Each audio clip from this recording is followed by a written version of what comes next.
माझाची exclusive बातमी आपण पाहणार आहोत। फार्मसी महाविद्यालयात शिक्षणासाठी प्रवेश घेत असाल तर ही बातमी तुम्ही जरूर पहा।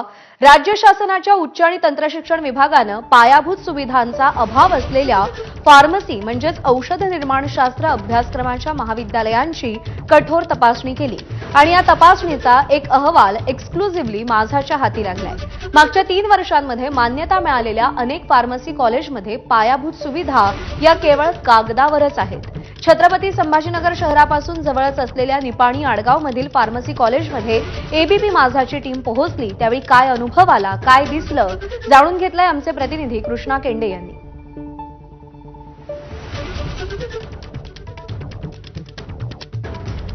सरकारकडे जो अहवाल आहे ज्यामध्ये सुविधा नसलेल्या कॉलेजमध्ये या कॉलेजचं नाव आहे मंगलदीप इन्स्टिट्यूट ऑफ फार्मसी आणि याच मंगलदीप इन्स्टिट्यूट फार्मसीमध्ये आम्ही इथल्या सुविधा बघायला गेलो।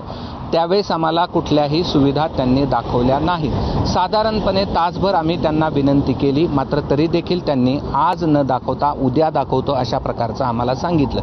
आम्ही स्वतः जाऊन त्या ठिकाणच्या लॅब पाहिल्या, मात्र कॅमेरासमोर लॅब शूट करायला इन्कार दिला। मात्र त्या लॅबवर धुळीचा थर या ठिकाणी साचलेला होता आणि आम्हालाच या ठिकाणी ही लॅब तुम्हाला दाखवायची असेल तर आम्हाला लेटर द्या अशा प्रकारच्या सूचना। सध्याच्या वेळेमध्ये आम्ही तुम्हाला काही माहिती नाही देऊ शकत। मला फक्त तेवढा ऑन कॅमेरा रेकॉर्ड नाही, तुम्ही तुमच्या पद्धतीने काय करायचं ते रेकॉर्ड करा, पण आम्ही सध्या तुम्हाला आमच्या बिझी शेड्यूलमध्ये तुम्हाला ह्या गोष्टी नाही दाखवू शकत। तर तुम्ही आम्हाला एक टाईम द्या, त्या टाईममध्ये तुम्ही या, तुम्हाला सर्व एकदम डिस्क्रिप्शनमध्ये याची रिपोर्टिंग दिली जाईल। याच्या व्यतिरिक्त पण मला एक गोष्ट सांगायची आहे तुम्हाला, तुमच्याकडे आहे तर तुम्हाला काय झालं दाखवायला?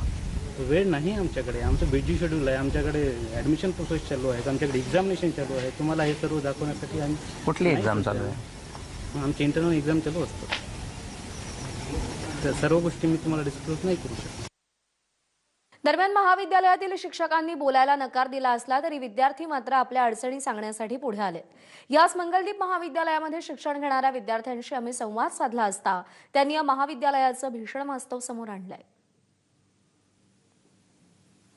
मंगलदीप फार्मसी कॉलेजचा एक विद्यार्थी तिथली वस्तुस्थिती सांगायला तयार आहे। त्याची अट एकच आहे की त्याचा रिझल्ट लागायचा आहे आणि त्याचं नाव दाखवू नये। पण तिथली नेमकी वस्तुस्थिती काय आहे आपण त्याच्याकडनं जाणून घेऊया।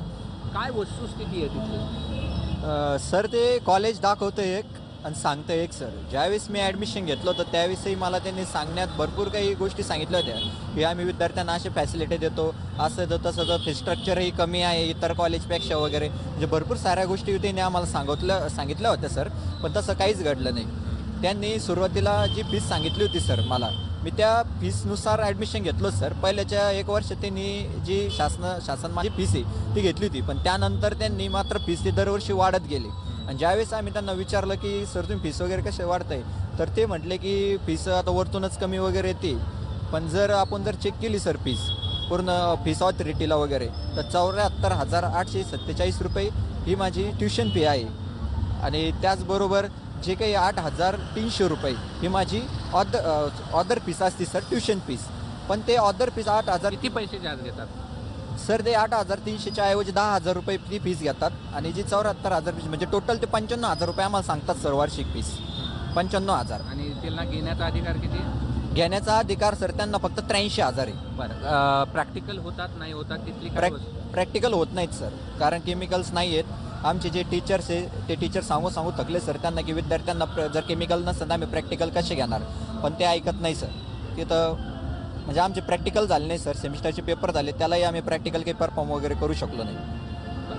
किती कॉलेज आहेत तिथं आणि काय आहे, बोर्ड बदलले जातात की काय वस्तुस्थिती? हो सर, तसे कॉलेज तिथं इंजिनिअरिंगचं कॉलेज आहे सर, मंगलदीप इंजिनिअरिंग कॉलेज आहे, मंगलदीप डिप्लोमाचं कॉलेज आहे, डिप्लोमा ऑफ फार्मसी, त्याचबरोबर B pharmacy, Mangaldeep institute of B pharmacy, असे आमचे जवळपास 3 ते 4 कॉलेजचा अप्रुव्हल आहे सर। आणि काय करतात मग ते? आणि म्हणजे कॉलेज 3 आहेत सर, आणि कॉलेज 3 असल्यामुळे हॉल पण 3च आहे सर। त्या 3 हॉलमध्ये बी फार्मसीचे पण क्लास घेतात सर, त्याजवळ डिप्लोमाचा पण क्लास घेतात आणि इंजिनिअरिंगचा पण क्लास घेतात सर। आणि या सगळ्या संदर्भात अपडेट जाणून घेऊयात. कृष्णा केंडे आपले प्रतिनिधी सध्या आपल्या सोबत आहेत. कृष्णा, अत्यंत भीषण असं वास्तव तुम्ही समोर आणलेलं आहे या सगळ्या प्रकारातलं. काय अपडेट्स आहेत सध्याचे? काय पुढे कारवाई केली जाणार आहे? काही कळू शकले का? आता या सगळ्या संदर्भात उच्च शिक्षण विभागाचीच आज एक बैठक मुंबईमध्ये आहे आणि सगळ्या विभागाच्या अधिकाऱ्यांना त्यांचे रिपोर्ट घेऊन मंत्र्यांनी या ठिकाणी बोलवलेलं आहे.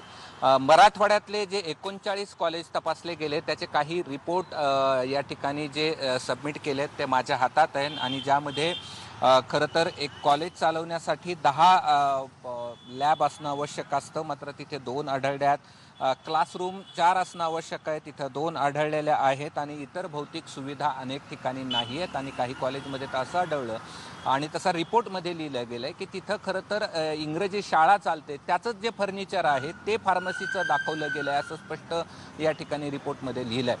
आणि याहीपेक्षा भयानक सांगायचं झालं तर इमारत एकच असते. प्रत्येक वेळी जो खायचा फार्मसीवाले आले की फार्मसीचा लावायचा, इंजिनिअरिंगवाले आले की इंजिनिअरिंगचा लावायचा, त्यानंतर नर्सिंग कॉलेजचे आले की डेस्कच्या ऐवजी तिथे बेड टाकायचे आणि नर्सिंगचा बोर्ड लावायचा आणि तिथे अशा पद्धतीचे एकच इमारतीत वेगवेगळे बोर्ड देखील लावले जात असल्याचं या ठिकाणी समोर आलेलं आहे. आणि त्यामुळे हे जर सगळं शासनाला उघड करायचं असेल, मग IT असेल, नर्सिंग असेल, त्याचबरोबर इंजिनिअरिंग असेल, शिवाय फार्मसी असेल आणि इतर जे कॉलेजेस त्या ठिकाणी आहेत, सगळ्यांचीच एकत्रित टीम करून एकाच वेळी इन्स्पेक्शन केलं तर ह्या सगळ्या संस्थांचं पितळ उघडं पडल्याशिवाय राहणार नाही अशी स्थिती आहे.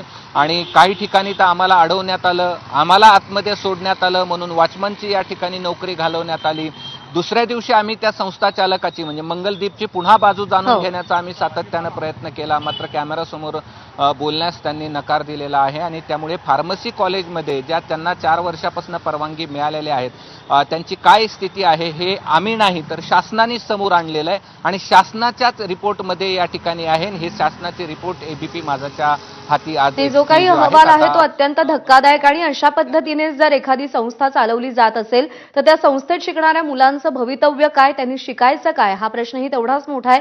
कृष्णा, धन्यवाद दिलेल्या या सगळ्या सविस्तर माहितीसाठी.